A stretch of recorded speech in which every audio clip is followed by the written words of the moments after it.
కొద్దిసేపటి క్రితం హీరో కానీ హీరో లాంటి హీరో కావాలనుకునే హీరో చంద్రహాస్ అనే వ్యక్తి ఒక వీడియో పెట్టాడు నన్ను బెదిరిస్తూ. అతని వీడియోలో చెప్పిన అశోక్ వేములపల్లి నేనే. మెయిన్గా అశోక్ కుమార్ వేముల, నీకు 24 hours టైం ఇస్తున్నా. నువ్వు గనక నాకు 24 hours అపాలజీ నీ నుంచి రాలేదనుకో, దీన్ని నేను ఎక్కడ ఎస్కలేట్ చేయాలి, ఎంత చేయాలో నేను అసలు ఇంతవరకు నా లైఫ్లో నేను ఒక మీమర్ కానీ ట్రోలర్ కానీ లేకపోతే నా మీద వాడిన వర్డ్స్ కానీ ఎప్పుడు కూడా నేను రియాక్ట్ అవ్వలేదు, అంటే బాధ ఎక్స్ప్రెస్ చేయలేదు, ఎక్కడ ఏ సింపతి కోరుకోలేదు, లేకపోతే కంప్లైంట్ అనేది కానీ రచ్చ కానీ ఏం చేయలేదు. ఎందుకంటే ఎవరు ఏమన్నా సరే నన్నే అన్నారు, నేను లైట్ తీసుకున్నాను. I took it as criticism. ఎంతవరకు తీసుకోవాలి అంతవరకు క్రిటిసిజంగా తీసుకున్నాను అండ్ సరదాగా వదిలేశాను. కానీ దిస్ పర్సన్, నువ్వు మా ఇంట్లో మహిళలను అన్నావు, మా నాన్నగారిని అన్నావు, నాతో వర్క్ చేసిన వాళ్ళు అన్నావు, నేను దేవుళ్ళగా భావించే ప్రొడ్యూసర్లు అన్నావు, అండ్ ఆ రోజు వచ్చిన గెస్టులను అన్నావు, అందరినీ అన్నావు. చాలా నీచంగా, చండాలంగా, అసభ్యకరమైన మాటలు వాడి అన్నావు. ఒక ఫోన్ వీడియో పెట్టేసి డైరెక్ట్గా మాట్లాడావు. It is not criticism, it was degradation, defamation, insults. నీకుందిరా రే, నేను ఆల్రెడీ మాట్లాడుతున్నా లాయర్లతో. ఫస్ట్ టైం సీరియస్ తీసుకొని నేను ప్రాపర్ వేలో వెళ్తాను. నీలాగా నేను ఫోన్ ఉంది కదా అని పొద్దున్న లేచేసి ఇట్లా పెట్టేసి మాట్లాడేసి చండాలం చేయడం కాదు. బుర్రు ఉంటే ప్రాపర్గా కన్స్ట్రక్టివ్గా ప్రోగ్రెసివ్ వేలో వెళ్ళాలి. నీకు నిజంగా నీ మనోభావాలు హట్టే, ఇది ఒక సమాజంలో నువ్వు ఒక లీడర్గా ఫీల్ అయ్యి ఏదో స్టాండ్ తీసుకుందాం అనుకుంటే తీసుకునేది ఏదో సరిగ్గా తీసుకో. అర్థమవుతుందా? అంత బూతులు నేను వాడిన దానికి నువ్వు మాట్లాడిన వర్డ్స్కి అసలు అది నువ్వు ఎలా రైట్ అవుతావు అసలు నీకు అర్థమవుతుందా? నిజంగా నువ్వు అదే ప్రాపర్గా చెప్తే, ఏదో పెద్ద ఆయన చెప్తున్నాడు కదా, ఆహా ఓకే సార్, కరెక్టే సార్, మేబీ సారీ కూడా చెప్పేటోండేమో. అంటే నువ్వు అంతా నిజంగా సిన్సియర్గా ప్రాపర్గా మాట్లాడితే, నువ్వు మాట్లాడే విధానంలో అసలు మెచ్యూరిటీ లేదు. అండ్ నా విషయానికి వస్తే, నేను అతన్ని నిన్న ఏదైతే అతను కొత్త సినిమా రిలీజ్ బరాబర్ ప్రేమిస్తా సంథింగ్, దాంట్లో ఫంక్షన్లో స్టేజ్ మీద అత్యంత వల్గర్, సమాజం క్షమించని భూతు పదాలతో అతను వీడియో పెట్టాడు. నేను జర్నలిస్టులుగా కాదు, ఒక కామన్ మ్యాన్గా నేను స్పందించా. నాకు కోపం వచ్చిన మాట నిజం. అరే వాడు రేపు హీరో కావాల్సిన వ్యక్తి, ఇలా నెగిటివ్ పబ్లిసిటీ ఎందుకు కోరుకుంటున్నారు? మంచి సినిమా బ్రహ్మాండంగా చూస్తారు. అంతేగాని ఇలాంటి బూతులు ఏంటి అసలు, గుద్ద పగలది ఏంటి ఆ భాష ఏంటి? దాన్ని సోషల్ మీడియా మొత్తం ఏకిపడేస్తున్నారు కదా. ఒక్కళ్ళు కాదు, ఇద్దరు కాదు, కొన్ని లక్షల మంది ఆ వీడియో చూసి ఇష్టం వచ్చినట్టు బూతులు తిడుతున్నారు. యాక్సెప్ట్ చేయరు, ఎవరు యాక్సెప్ట్ చేయరు. అతని మాట పాడిన పాట కరెక్ట్ అని ఏ ఒక్కరన్నా అంటారా? అన్నారు. అందులో భాగంగా నేను కూడా రియాక్ట్ అయ్యేది. లక్షల మంది రియాక్ట్ అయ్యారు, అందులో భాగంగా నేను ఒకడిని. నేను కోపంతోనే పెట్టా. అందులో ఏం చెప్పాను? నీ మంచి కోసమే చెప్పా. బోల్డ్ అంత భవిష్యత్తు ఉంది, కష్టపడు. సినిమా ఇండస్ట్రీ మీద కోటి ఆశలతో వస్తారు, మామూలు విషయం కాదు. ఒక సినిమా తీయటం అంత ఈజీ కాదు. ఎందుకంటే నువ్వు చేసే యాక్టింగ్ నేను చేయలేను. నేను జర్నలిస్ట్గా న్యూస్ మాత్రమే చెప్పగలను. నేను ఎంచుకున్న ప్రొఫెషన్ ఇది. రేపు పొద్దున్న నువ్వు మంచి సినిమాలు తీసావు, మంచి స్టార్ అవుతావు, భవిష్యత్తులో నీ ఫ్యాన్ నేను అవుతానేమో, తప్పేముంది? నీలో మంచి యాక్టింగ్ ఉండి నీ సినిమా బాగా నడవాలి. ఎందుకంటే నిన్ను నమ్ముకుని పెట్టుబడి పెట్టేవాళ్ళు, నిన్ను నమ్ముకుని సినిమా తీసే డైరెక్టర్లు బాగుపడాలి, నిన్ను నమ్ముకుని ఇండస్ట్రీలో పంపిన మీ నాన్నగారు బాగుండాలి. నేను వీడియో పెట్టింది నీ మంచి కోసమే. అరే ఇది ఏం భాష ఇది? పైగా నేను వీడు అన్న పదం వాడాను, అది తప్పే, ఖచ్చితంగా తప్పే. కానీ నువ్వేమంటున్నావు ఇందాక వీడియోలో? నీకుందర రే 24 గంటలు టైం ఇస్తున్నా, లేకపోతే నీ సంగతి చూస్తా అంటే చంపేస్తావా? రౌడీలు పంపుతావా? ఎంత తెరిచి కూర్చుంటారా ఇక్కడ? నువ్వు 4 దెబ్బలు కొడితే 2 దెబ్బలు కొట్టలేనా నేను? నీకే లాయర్లు ఉంటారా? నాకు లాయర్లు ఉంటారా? నీకే పోలీస్ స్టేషన్లో, నాకే పోలీస్ స్టేషన్లో ఉండవా? బూతులు మాట్లాడింది, తప్పు మాట్లాడేది నువ్వు కదా. నీ మీద కదా అసలు కేసు పెట్టాల్సింది. యాక్చువల్లీ పోలీసులు సుమోటోగా నీ మీద కేసు తీసుకోవాలి.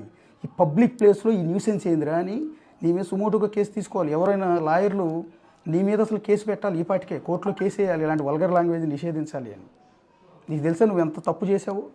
అది తెలుసుకుంటే బాగుంటుంది యాక్చువల్లీ. సో నాలాంటి వాడు పెట్టాడు, నా ఆవేదన చెప్పాడు, నాకు కడుపు మండింది చెప్పా. నాకు వ్యక్తిగతమైన గొడవలు ఏమి లేవే, నీ కెరీర్ నాశనం చేయాలని నాకేం ఇంట్రెస్ట్ లేదు. నువ్వు అసలు తెలియదు, నువ్వు ఫస్ట్ సినిమా తీసావంటున్నావు, కానీ అది కూడా నాకు మీ నాన్నగారు తెలుసు నాకు. ఎందుకంటే నేను చిన్నప్పటి నుంచి మీ నాన్నగారి సీరియల్స్ అవి నేను చూశాను. ఆయన నాకు నోటెడ్, నువ్వు నిజంగా నోటెడ్ కాదు. సరే ఓకే, అయినా కూడా నువ్వు రెండో సినిమా తీస్తున్నావు అని చెప్తున్నారు. నీ సినిమా హిట్ అవ్వాలి, నీ డబ్బులు పెట్టిన ప్రొడ్యూసర్కి డబ్బులు రావాలి, నీకు మంచి పేరు రావాలి, మంచి యాక్టర్ అవ్వాలి కోరుకుంటా నేను కూడా. నాకేం తప్పలేదు, నీకు నాకు వైరం లేదు, మీ నాన్నగారికి నాకేం వైరం లేదు. అంతేగాని నీ భవిష్యత్తు నాశనం అయిపోవాలి నేనేం కోరుకోను. నేను అన్నదేంటి క్లియర్గా చెప్పా. వీడు మాట్లాడే భాష ఏంటి, ఈ భాష పైగా నేను మాట్లాడాను. ఎస్, ఈ పాట పాడి నీ ఘూ అన్న తర్వాత పదాలు నేను మాట్లాడాను, గుర్తుపెట్టుకోండి. సెన్సార్ నేనే కట్ చేసేసుకున్నా, బీప్ కూడా ఇలా నీ ఘూ అన్నంతే. తర్వాత కూడా చిన్నపడవు, మీకు సరిగ్గా విన్నారా? నువ్వు విన్నావో లేదు అసలు ఆ వీడియో. నీ ఘూ అన్నా, నీతో సినిమా తీసిన డైరెక్టర్ ఘూ అన్నా, నీతో పెట్టుబడి పెడుతున్నట్టు ప్రొడ్యూసర్ ఘూ అన్నాను తప్ప తర్వాత పదాలు నేను అల్లా. ఎందుకంటే పెయిన్ తెలియాలి అని, నువ్వు ఎంత తప్పు చేసావో నీ పెయిన్ తెలియాలి అని. అయితే ఇక్కడ డైరెక్టర్ని ప్రొడ్యూసర్ నేను లాగకూడదు. ఎస్, వాళ్ళకి నిజంగా నేను సారీ చెప్తాను. ఎందుకంటే వాళ్ళు నేనేమనుకున్నానంటే మీరు అందరూ కలిసి ఉద్దేశపూర్వకంగా స్క్రిప్ట్లో భాగంగానే సినిమాకి నెగిటివ్ పబ్లిసిటీ కోసమే నీ చేత ఈ పాట పాడించి ఉంటారు అనుకున్నాను. కానీ నీ మాటలు బట్టి నీ వీడియో చూసినాక నాకు అర్థమైందంటే నీ ఓన్ ఇంట్రెస్ట్, నీ తొత్తర, నీ నోటి దోలు తప్ప వాళ్ళదేం తప్పు లేదని. అంటే ఆ సినిమా ప్రొడ్యూసర్ డైరెక్టర్ పేర్లు నాకు తెలియదు. వాళ్ళు మిమ్మల్ని ఇన్వాల్వ్ చేయకుండా ఉండాల్సింది. అయినా కూడా మిమ్మల్ని నేనేం వల్గర్ భాష అనలా. మళ్ళీ చెప్తున్నాను, వల్గర్ భాషలో నేనేం అనలా వాళ్ళని. నీ ఘూ అని ఆపేసాను నేను. నీతో సినిమా తీసిన డైరెక్టర్ ఘూ అన్న తర్వాత పదాలు నేను పలకను. నీలాగా ముద్ద పగలు దింగ్ అని చెప్పి నేను అనలా. అది వినండి ఒకసారి, వీడియో రికార్డెడే ఉంది కదా ఆన్లైన్లో. రెండోది, నన్ను ఎర్రరే అని బెదిరిస్తున్నావు. నేను మీడియాలోకి వచ్చినప్పుడు నువ్వు గుర్తుంటావు. నేను మీడియాలోకి వచ్చినప్పుడు నువ్వు డైపర్లు వేసుకుంటూ తిరుగుతూ ఉంటుంటావు. నువ్వు నన్ను బెదిరిస్తావా? నీకు పబ్లిసిటీ కావాలి, నాకు అక్కర్లా. నేను అందరికీ తెలుసు యాజ్ ఏ జర్నలిస్ట్గా. పైగా నీ సినిమాలు ఆడాలంటే నువ్వు ఎవరో జనాలకి తెలియాలి. నీకు పబ్లిసిటీ, నీ సినిమాకి పబ్లిసిటీ కాదు, నాకు అక్కర్లా. నేను ఏదో ఉద్యోగం చేసుకునేవాడిని, చిన్న జర్నలిస్ట్ని. నేను ఉద్యోగం చేసుకుంటాను, నాకు పబ్లిసిటీ అక్కర్లేదు, నాకు ఫేమ్ అక్కర్లేదు. నేను నీలాగా హీరో అవ్వాలని అనుకోవటం లేదు, ఎదగాలనుకోవడం కూడా అవసరంలా. నేను మీడియాలో పొడవాల్సిన ఏదో పొడిచాను, ఇప్పుడు దాకా నిలబెట్టుకున్నాను. నువ్వు నన్ను ఎరవరే అన్నావు చూడు, నన్ను పబ్లిక్గా బెదిరించావు, దీని మీద కేసు పెట్టాలి. ఇది నాకు లాయర్లు ఉన్నారు, ఏమని వేస్తావు? నేను బూతులు తిట్టానండి, పబ్లిక్గా పాట పాడితే బూతులు తిట్టొద్దని చెప్పి నన్ను నాకు ఒక సజెస్ట్ చేసినందుకు కేసు పెట్టండి, నేను ఉరి తీయండి అని చెప్పి ఉరి తీస్తావా? నాకు మంచి చెప్పినందుకు నేను కాల్చి చంపండి అని చెప్పి ఆదేశాలు ఏమైనా తెచ్చుకుంటావా? నాకు లాయర్లు ఉండరా? లేదా తెలంగాణ పోలీసులు నువ్వు అంత ఇదిగా ఉంటారని, అంత అబ్జర్వ్ చేయకుండా ఉంటారనుకుంటున్నావా? నువ్వు పెట్టింది, నువ్వు కూసింది, నువ్వు పాడింది లోకమంతా వింది. నువ్వు ఏదైతే నెగిటివ్ పబ్లిసిటీ కోసం, నీ సినిమా కోసం నెగిటివ్ పబ్లిసిటీ కోసం ఏదైతే పాడావో అది ప్రతి ఒక్కళ్ళు విన్నారు. తెలంగాణ పోలీసులు కూడా విన్నారు. ఇవన్నీ చీ అంటున్నారు ప్రతి ఒక్కళ్ళు. ఒక్కసారి చూడు, జనాలు ఎంటైర్ సొసైటీలో నీ పట్ల రియాక్షన్ చూడు, చూసి తర్వాత మాట్లాడు. ఇప్పుడు నా మీద దాడి చేసి నన్ను తిట్టి నేనేదో మళ్ళీ తిరిగి వీడియో పెట్టి నాతో గొడవ పెడితే నీకేమైనా పబ్లిసిటీ వస్తుంది? ఏమి దేకరు. నేను అంత పెద్ద తోపు జర్నలిస్ట్ని ఏం కాదు. నా దృష్టిలో నాకు తెలుసు, నేను బిగ్ టీవీ అనే జర్నలిస్ట్లో బిగ్ టీవీ అనే ఛానల్లో ఎగ్జిక్యూటివ్ ఎడిటర్ని. 22 ఏళ్ళ నుంచి జర్నలిస్ట్గానే పనిచేస్తున్నా. ఇంతవరకే తెలుసు. నాతో గొడవ పెట్టుకుని నీకేం పబ్లిసిటీ రాదు, నీ సినిమాకి జనం ఏమి రాదు. నీ సినిమా బాగుంటే జనం వస్తారు. ఇప్పటికి కూడా మళ్ళీ చెప్తున్నా, నీకు మంచి ఫీచర్ ఉంది. పాపం మీ నాన్నగారు కష్టపడి నీ మీద కోటి ఆశలు పెట్టుకుంటారు వాళ్ళు. నీకు కూడా కెరీర్ మీద ఇంట్రెస్ట్ ఉంది కాబట్టి నువ్వే చెప్తున్నావు కష్టపడుతున్నాను. కష్టపడు, తప్పేం లేదు, నేను దాన్ని యాక్సెప్ట్ చేస్తా. నువ్వు బాగా ఎదగాలని, మంచి హీరో అవ్వాలని కోరుకుంటా ఈ రోజుకి. ఎందుకంటే నాకు బిడ్డలా అంటాడు. ఇప్పటికీ చెప్తున్నా. నేను ఆ వీడియోలో కూడా మీ అమ్మా నాన్న ఏదో ఫ్యామిలీని తిట్టాను. ఎక్కడ తిట్టే ఒకసారి చూడు. ఒకసారి ఏమన్నా నేను ఎవరన్నా ఇట్లాంటి బూతు మాట్లాడితే పక్కన ఉన్న అమ్మా నాన్న అరే ఇది తప్పురా అని చెప్తారు. దరిద్రం ఏంటంటే వీడు ఆ బూతులు మాట్లాడుతున్నప్పుడు ఆ స్టేజ్ మీద అమ్మా నాన్న అక్కో చెల్లో వాళ్ళు కూడా ఉన్నారు అని కూడా అన్నా. ఎస్, ఇదే మాట అన్నా నేను. అరే విని వాళ్ళన్నా వారించాల్సింది కదా అని. సో నీకు ఏదో బెదిరిస్తే బెదిరిపోతావు అనుకుంటున్నావా? లేకపోతే సుపారీ ఇచ్చేమన్నా గ్యాంగ్ని పంపిస్తావా? నీకు మళ్ళీ చెప్తున్నా, ఇన్ కేసు నేను వెళ్ళేటప్పుడు పొరపాటున కాలు జారి మెట్టి మీద నుంచి కింద పడ్డా దానికి బాధ్యత నువ్వే అవుతావు. ఇది పబ్లిక్ వాంగ్మూలం ముందే చెప్తున్నా నేను. ఇన్ కేసు నా మీద నేను వెళ్ళేటప్పుడు చిన్న మెట్లు జారి కింద పడినా కూడా దానికి కారణం నువ్వే అవుతావు. ఇంత పబ్లిక్గా బెదిరిస్తున్నావు. ఒక జర్నలిస్ట్ అని కాదు, నేను జర్నలిస్ట్ అన్నంత మాత్రం కొమ్ములే ఉండవు నాకేమి. నేను కామన్ మ్యాన్నే. ఒక కామన్ మ్యాన్ నువ్వు ఇట్లా బెదిరిస్తున్నావు. నువ్వు ఇది తప్పురా నాయన, ఇది సరి చేసుకో అని. మరి నేను బూతులు బూతులు తిడుతున్నావు, లక్షల మంది జనాన్ని ఏం చేస్తావు? నేను ఈరోజు సోషల్ మీడియాలో ఏకి పడేస్తున్నారు చూడండి ఒకసారి, ఏ పదాలతో తిడుతున్నారు చూడండి. వాళ్ళందరినీ ప్రశ్నించావు, వాళ్ళందరినీ పేరున ఇట్లాగే బెదిరిస్తావా? నీకు ఎవడో గైడ్ సజెస్ట్ చేసి ఉంటాడు. ఈ అశోక్ అనేవాడు ఈ జర్నలిస్ట్ కాబట్టి వీడిని తిడితే ఈ రోజున తిడుతూ నీకు వీడియో పెడతాడు, అట్లా నీకు కొంచెం సినిమా పోలీసులు ఏమీ రాదు.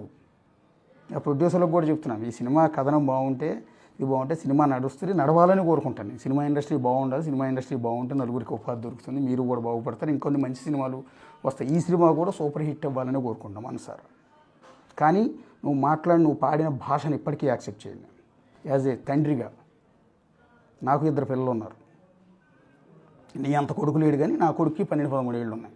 వాడు గనక ఇదే మాట స్టేజ్ మీద మాట్లాడినా, ఇంటిలో గనక ఇదే పగల దెంగు ఇట్లాంటి పదాలు వాడితే చీడ్చి కొట్టేవాడిని వాడిని అయితే. డెఫినెట్గా చెప్తున్నా, నాకు తండ్రిగా నా కొడుకును ప్రొటెక్ట్ చేసుకోవాల్సిన అవసరం నాకుంది. నా కొడుకు భవిష్యత్తు కోసం వాడు ఇట్లా వల్గర్ లాంగ్వేజ్ వాడకుండా కంట్రోల్ చేసుకోవాల్సిన అవసరం నాకుంది. కాబట్టి 80% నా పిల్లల్ని చాలా క్రమశిక్షణగా పెంచా. పెంచుతున్నా ఈరోజు కూడా. నా పిల్లల నోటి ఒక్క ఓడు రాదు వల్గర్ లాంగ్వేజ్. వస్తే ఊరుకొని యాజ్ ఏ తండ్రిగా నీ పట్ల కూడా నేను అదే విషయం చెప్పా. ఎందుకంటే నేను ఫేస్బుక్లో పెట్టే వీడియో వల్ల నాకేమీ రావు. నీకు తెలుసా, నీ సినిమా ఆడితే నీకు డబ్బులు వస్తాయేమో, నువ్వు నటిస్తే నీకు వాళ్ళు డబ్బులు ఇస్తారు, నాకు ఏమీ రావు తెలుసా. అది జస్ట్ ఊసిపోక నాకు ఉన్న ఇష్యూస్ అన్ని సమాజంలో ఏది జరిగినా నేను స్పందిస్తుంటాను. నా ఎంటైర్ వీడియోలు చూడు, ఏదో ఒక సమస్య మీద నేను ప్రస్తావించినవే ఉంటాయి. ఏదో ఒక సమస్య మీద ప్రస్తావిస్తా, అది సోషల్ ఇష్యూస్ మీదే. ఇప్పటికి కూడా నువ్వంటే నాకేం కోపం లేదు. నువ్వు మంచి హీరో అవ్వాలని కోరుకుంటున్నాను. నువ్వు మంచి ఎదగాలి, కష్టపడే తత్వం ఉందంటున్నావు, కష్టపడు. కానీ వల్గర్ లాంగ్వేజ్ ఇట్లాంటి నెగిటివ్ పబ్లిసిటీ జోలికి వెళ్ళకు. ఇవాళ రేపు నెగిటివ్ ఏది పడితే అది కూస్తే, ఏది పడితే అది పాడితే, చండాలం చేస్తే ఆ సినిమా నడుస్తుందని అసలు అనుకో. జనాలు చాలా తెలివిగలరు. నీ సినిమా బాగుంటేనే చూస్తారు, గుర్తుపెట్టుకో.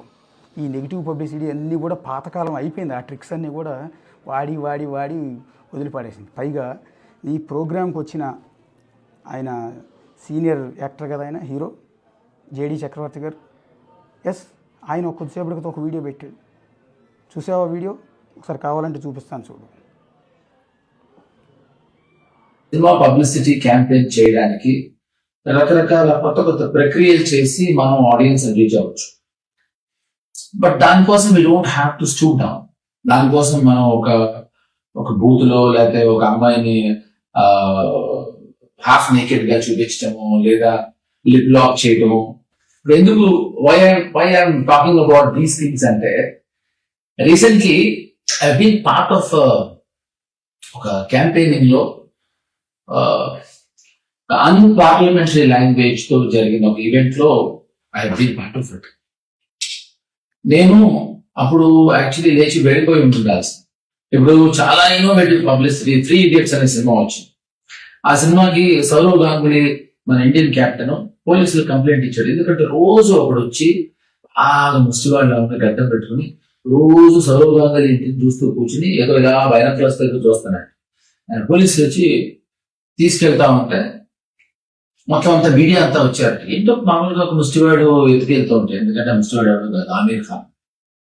సో ఒక 4 రోజులు అతను గెటప్ వేసుకుని అందరినీ అటెన్షన్ గ్యాదర్ చేసి గార్నర్ చేసి, సో ఇదో innovative publicity. Something like this మనం కొంచెం కొంచెం బరువుని కొంచెం అయినా ఆలోచిస్తే I think it will work. So this is what I want to tell you. So I చూసింది. Thank you so very much for listening to me. Thank you. అది జేడి చక్రవర్తి గారు అన్నమాట. ఏమంటున్నాడు ఆయన? అసలు నేను ఆ ఈవెంట్ నుంచి వెళ్ళిపోదాం అనుకుంటున్నాను. ఒక హాఫ్ నేక్డ్ వీడియో మా అమ్మాయిలను చూపిస్తేనో, లేకపోతే వల్గర్ లాంగ్వేజ్ మాట్లాడితే, అన్పార్లమెంటరీ లాంగ్వేజ్ వాడితేనో సినిమాలు నడవు, ఈ ప్రమోషన్స్ వర్కౌట్ కావు అని ఆయనే వీడియో పెట్టాడు. నీ ప్రోగ్రామ్ చీఫ్ గెస్ట్ అనుకుంటా బహుశా ఆయన. ఇప్పుడు ఆయన మీద కూడా కేసు పెడతావా? అంటే ఏం పబ్లిక్కి ఏమి ఇవ్వాలనుకుంటున్నావు? బోల్డ్ అంత కెరీర్ ఉంది నీకు బోల్డ్ అంత కెరీర్ ఉంది. ఇలాంటి యాటిట్యూడ్ వల్ల సినిమా హీరో ముందుకెళ్తాం అనుకుంటున్నావా? పెద్ద హీరోలను చూడు, ఈ కన్నా ముందు ఉన్న పెద్ద హీరోలు మహేష్ బాబు గారు, ప్రభాస్ గారు, పవన్ కళ్యాణ్ గారు, చిరంజీవి గారు, బాలకృష్ణ గారు, నాగార్జున గారు ఎంత ఒబీడియంట్గా ఉంటారు. ఈ రోజుకి ఎంత ఎదిగినా కూడా ఎవరిలో ఉన్న యాటిట్యూడ్, ఎవరితో గొడవలు పట్టాలు, బెదిరించడాలు ఇట్లాంటివి ఉంటాయా? ఎవరిలో అన్న ఇట్లాంటివి ఉంటాయా? వాళ్ళు ఎంత కష్టపడి ఎదుగుంటారు, ఎన్ని సినిమాలు తీసుకుంటారు. ఇప్పుడు వస్తున్న అప్కమింగ్ హీరోలు కూడా ఎంత అనుకోగా ఉంటారు, ఎంత మర్యాదగా ఉంటారు. ఎంత నెగిటివ్ పబ్లిసిటీయా చేస్తే వీటి వల్ల ఏమైనా ఉపయోగం ఉంటుందా? ఎస్, కమాన్, ఏదో బెదిరిస్తున్నా 24 గంటలని. ఎస్, ఏం చేస్తావు? రా రెడీగా ఉంటా. నేను మాదాపూర్లోనే మా ఆఫీసు, మాదాపూర్ డీమార్ట్ వెనకాల బిగ్ టీవీ ఆఫీస్ ఉంటుంది. ఆ ఆఫీసులో పైన 4th ఫ్లోర్లో క్యాబిన్లో కూర్చుని ఉంటా. రా, ఏం చేస్తావు? ఏం చేస్తావు? నేను రెడీగానే ఉంటా ఇక్కడ. కొడతావా? కొట్టించు. నీ అంత బలం నాకు లేకపోవచ్చు, నీ అంత డబ్బులు నాకు లేకపోవచ్చు, ఎందుకంటే జీతం మీద బతికేవాడిని నేను. నీ అంత డబ్బులు అయితే నాకు లేవు. లేకపోతే నీకు మాదిరిగా ఒకవేళ సుపారీ ఇచ్చి గ్యాంగ్ని ఏమైనా పంపుతామేమో నాకు తెలియదు మరి. సో అంత డబ్బులు అంత శక్తి కూడా నాకైతే లేదు. కొడతావా? కొట్టి చూద్దాం. నాకు పోలీసులు ఉన్నారు, గవర్నమెంట్ ఉంది, వాళ్ళు చూసుకుంటారు, సొసైటీ ఉంది, వాళ్ళు చూసుకుంటారు. నువ్వేం చేయాలనుకున్నావు చెయ్యి, నాకేం అభ్యంతరం లేదు. ఇప్పుడు నువ్వు బెదిరించినందుకు నేను కేసు పెట్టాలి. నువ్వు ఆ బూతులు స్టేజ్ మీద మాట్లాడినందుకు ఒక కామన్ మ్యాన్గా నేను కేసు పెట్టచ్చు. వల్గర్ లాంగ్వేజ్ వల్ల సొసైటీ నాశనం అవుతుంది, పిల్లలు నాశనం అవుతుంది, ఇట్లాంటి వాళ్ళని క్షమించొద్దని నేను కేసు పెట్టచ్చు. నాకు ఆ రైట్ ఉంటుంది. నీ మంచి కోసం చెప్తే నువ్వు బెదిరిస్తున్నావే, ఎంతమంది నేను బెదిరిస్తావు నువ్వు? మళ్ళీ చెప్తున్నా, నీకు నువ్వంటే నాకేం కోపం లేదు, నువ్వంటే జల్సీ కాదు, నువ్వేం నాకు పోటీ కాదు, నువ్వేం ఇది కాదు. నేను చాలామంది హీరోలను ఇంటర్వ్యూలు చేశాను, చాలామంది చేశారు. భవిష్యత్తులో నువ్వు పెద్ద హీరో అవుతుంది, నిన్ను కూడా నేను ఇంటర్వ్యూ చేస్తాను. నువ్వు ఎదగాలని కోరుకుంటున్నాను, ఇప్పటికి కూడా నువ్వు ఎదగాలని కోరుకుంటున్నాను. కానీ ఈ యాటిట్యూడ్ మనం నువ్వు బెదిరిస్తే బెదిరిపోవటానికి ఇక్కడ బెదిరించుకోవడానికి ఎవడో కూడా తేరగా కూర్చోలా. అంత అమాయకులు ఎవడో లేడు ఇక్కడ, అర్థమైందా? లేకపోతే జర్నలిస్టులు కదా వీళ్ళు ఏం చేయరు, మనం ఏదైనా చూసుకుందాం, మన దగ్గర డబ్బులు ఉన్నాయి కాబట్టి చూసుకుందాం అది అని అంటావా? ఏం చేస్తావు? దానివల్ల ఏమైనా ప్రయోజనం ఉంటుందా? నువ్వు లీగల్ నోటీస్ ఇస్తావు, నేను లీగల్ నోటీస్ ఇస్తాను, నువ్వు కేసు పెడతావు, నేను కేసు పెడతా. ఏముంటుంది అందులో? ఫస్ట్ ఆఫ్ ఆల్ నువ్వు తిట్టింది ఎవరు? స్టేజ్ మీద నేను స్టార్ట్ చేసింది ఎవరు? నువ్వు. దాని కంటిన్యూషనే నాది. నేను మాట్లాడిన దాంట్లో తప్పు ఉందా? నువ్వు మాట్లాడిన దాంట్లో తప్పు ఉందా? నువ్వు మాట్లాడింది రైటా, నేను మాట్లాడింది రైటా? నీకు సొసైటీ సపోర్ట్ ఉందా, నాకు సొసైటీ సపోర్ట్ ఉందా? ఎస్, నువ్వు పోలీస్ స్టేషన్ కేసు పెడితే దేని మీద కేసు పెట్టావు? అశోక్ ఇట్లా అన్నాడని పెడతావు. ఎస్, దానికి దేనికి అన్నాడు? నేను చెప్పి నేను పెట్టిన వీడియోలోనే ఉంది కదా. నువ్వు మాట్లాడింది మరి ఇదేంద్రా అని అడుగుతారు. నువ్వు కోర్టుకి వెళ్తావు. ఎస్, కోర్టుకి వెళ్తావు, లాయర్కి ఒక 2-3 లక్షలు సమర్పించుకుంటావు, నోటీస్ ఓడి పంపుతావు. కోర్టుకి వెళ్తే జడ్జిలు ఊరుకుంటారు అనుకుంటున్నావా? వాళ్ళు అదే చూస్తారు. ఫస్ట్ ఈ భాష ఏంద్రా అని అడుగుతారా నేను? అడుగు, తెలుసుకున్నా. అంటే ఇక్కడ ఎంత పిరికోళ్ళు, అమాయకులు ఇదంతా ఉంటారనుకుంటున్నావా? నేను చెప్పాను కదా, నేను మీడియాలోకి వచ్చినప్పుడు నువ్వు గుర్తుంటావు. నేను మీడియాలో మైకు పట్టుకున్నప్పుడు నువ్వు డైపర్లు వేసుకుని ఉంటావు నాకు తెలిసినంత వరకు. నువ్వు నన్ను ఏరా ఒరే అంటున్నావు, వీడియోలో పబ్లిక్గా బెదిరిస్తున్నావు. నీ వీడియో ప్రతి ఒక్కరు చూస్తున్నారు. ఇందాక నుంచి నాకు మెసేజ్లు పంపిస్తూనే ఉన్నారు అందరూ.